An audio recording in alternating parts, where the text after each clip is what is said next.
If you've noticed your memory isn't as sharp as it used to be, you forget a name, you walk into a room and lose your train of thought, you feel a little foggier than you did even a year ago, you've probably already searched for answers. Aging, stress, maybe the early signs of something worse. But here's something most people never think to check: the medicine cabinet.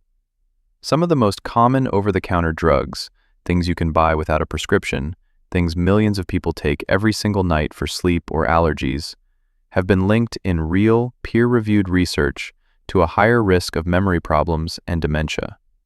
Not as a maybe, not as a fringe theory, as a finding that's shown up again and again in studies tracking hundreds of thousands of people over years. This isn't about panic. It's about information your doctor may not have had time to walk you through. Stay with me, because by the end of this video, you'll know exactly which medications to ask about and what to do instead. If you take one of these medications, this is not your fault, and it doesn't mean you did anything wrong. These are drugs that pharmacists hand out and doctors approve every day. They're sold right on the shelf next to the vitamins. Nobody hands you a warning label that says, "This may affect your brain over time." Because for most people, most of the time, that risk is small. But small risks add up over years of nightly use, and almost nobody connects the dots until they go looking. So let's go looking. Many of the medications on this list share one thing in common. They block a brain chemical called acetylcholine. Acetylcholine is one of the main chemicals your brain uses for memory, attention, and learning. Think of it as part of the wiring that lets your brain form and retrieve memories. Drugs that block it are called anticholinergics, and they're used to treat all kinds of things: allergies, sleep problems, bladder issues, motion sickness. Used once in a while, the effect is usually temporary: grogginess, brain fog, the next day hangover feeling. But research has found something more concerning with regular long-term use.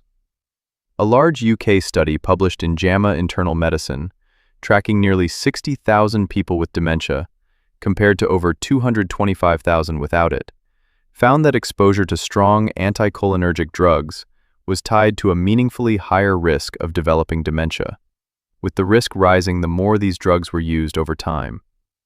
Researchers have described this added risk as being in the same range as other well-known, modifiable risk factors for dementia, like smoking or physical inactivity. That's the key word: modifiable. This isn't a life sentence. It's something you can act on. If this kind of calm, evidence-based breakdown is useful to you, this channel is built on exactly that. So consider subscribing now while it's on your mind. It helps more than you'd think, and it means you won't miss the next one. With that grounding, here are 7 categories worth knowing about. 1. Diphenhydramine, found in Benadryl, ZQuil, and Tylenol PM. This is the most studied OTC anticholinergic there is. It's in allergy medicine, and it's the sleep ingredient in most PM combination painkillers. It crosses easily into the brain, which is exactly why it makes you drowsy. And that same property is why long-term, regular use has been linked to higher dementia risk in multiple large studies. What to ask about instead? Second-generation antihistamines like loratadine, Claritin, cetirizine, Zyrtec, or fexofenadine, Allegra, treat allergies without crossing into the brain the same way. 2.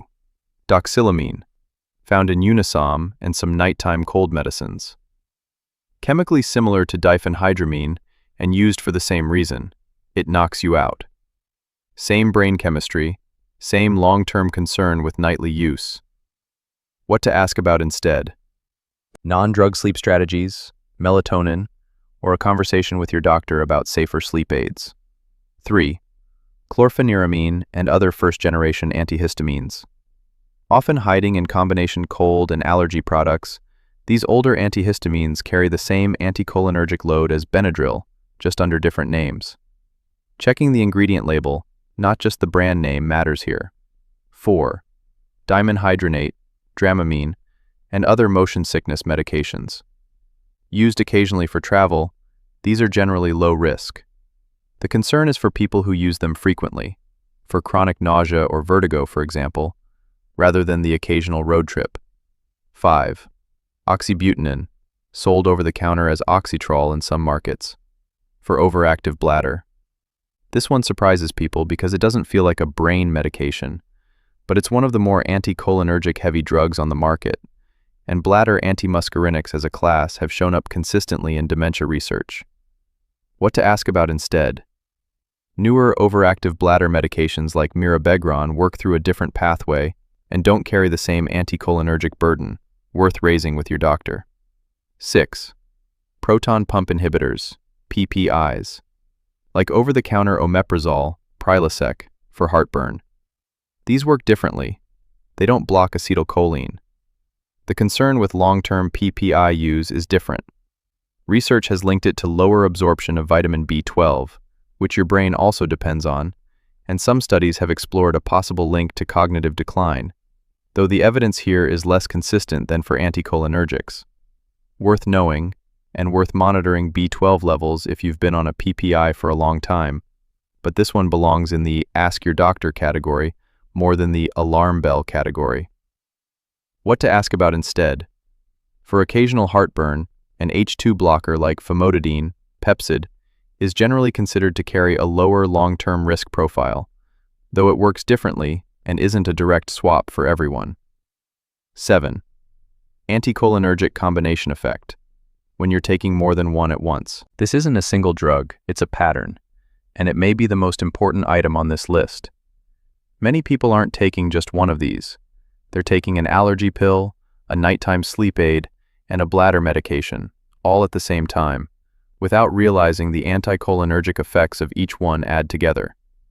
Researchers call this your anticholinergic burden, and it's the cumulative load, not any single pill, that the strongest dementia research has focused on.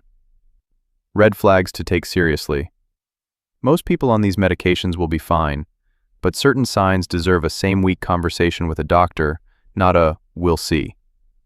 New or sudden confusion. Memory gaps that came on quickly, especially after starting a new medication. Increased falls or unsteadiness. Excessive daytime drowsiness. Hallucinations. A noticeable personality change after starting something new. These can be signs of medication effects that are often reversible once caught, which is genuinely good news because it means there's something you can actually do. Quick favor before we move on. If you want more videos like this, clear, sourced, no scare tactics, hit subscribe and turn on notifications. That's the only way to make sure these reach you before they reach the algorithm's mood that day. What to actually do. First, do not stop anything abruptly. This matters, especially for anything you've taken regularly for weeks or longer. Stopping suddenly can cause withdrawal effects or a rebound of the original problem. This is a conversation to have with a doctor or pharmacist, not a decision to make alone tonight. Second, ask for a full medication review. Bring every prescription, every OTC product, and every supplement you take, written down, all in one place. Ask specifically, what's my total anticholinergic burden? Pharmacists are often the most underused resource here. Many will do this review for free. Third, ask about alternatives, not elimination. In almost every case on this list, there's a lower risk option that treats the same problem. The goal isn't to white-knuckle through allergies or insomnia. It's to treat the same issue with something that doesn't carry the same long-term cost. None of this means you're destined for memory loss because you've taken Benadryl for 20 years, and it doesn't mean every foggy morning is a warning sign. What it means is that the medicine cabinet deserves the same scrutiny we give to diet and exercise when we talk about brain health, because the research says it belongs in that conversation. If this was useful, the most helpful thing you can do is bring this list to your next doctor or pharmacist visit and ask them to walk through it with you. And if you'd like more breakdowns like this one, straight from the research, no fear-mongering, nothing dramatized, subscribe to the channel. New videos like this come out regularly, and subscribing is what makes sure you actually see them.